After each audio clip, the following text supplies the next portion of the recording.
Veja como é que tá minha janela decorada. Minha gaiola, o passa-preto está quieto, na dele sossegado, não quis atacar ninguém. As rolinhas estão chegando no ataque da busca de sua comida. E os periquitos estão aqui em briga. Olha como fica a minha janela. Olha aí, começou a decorar a janela. São lindos. E os pombos também com vontade de invadir. A rolinha, olha que briga fica aí.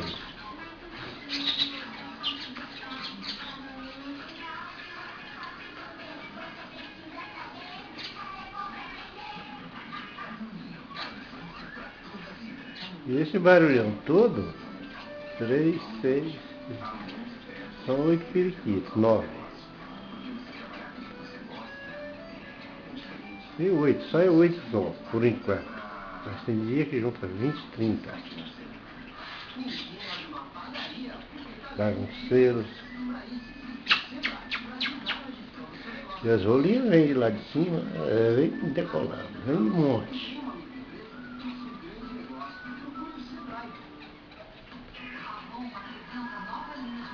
Se eu abrir a janela, eles passam tudo para lá de dentro, suja tudo, são muito porcos esses periquitos. Além de jogar o bagaço, que eu reaproveito, ele faz cocô em qualquer lado da casa. Eu que tenho que estar cuidando com a esponja molhada, pano úmido, passando limpando, porque se a mulher chega e vê isso, é uma confusão danada. Para você ter uma ideia, eu vou passar o dedo na frente da câmera, olha a que distância é que eu estou da janela para fazer o vídeo, e eles estão aí, ó, olhando torcido.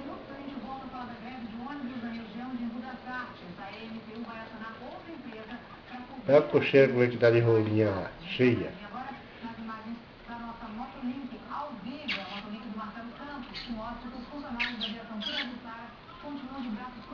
Minhas maricacas. Eu a chamo assim. Uma delas já chegou a subir no meu dedo. São bravas, velhacas. Olha aí, olha como é que tá. Os pombos chegando, ele não entra não, na roda não. Eu não deixo. Os pombos não permitem não. Só as maricacas. Olha, olha como fica ali. Lotado de maricacas, tá vendo? Barulhenta. Olha, rolinha no fio. Olha a rede de alta tensão lá em cima, como é que fica. Rolinha, maricacas, como é que fica lá. Ficou tudo aqui, ó. Passei. Essa barulhenta aí. Quase. Reclamando porque eu interrompi a comida dele.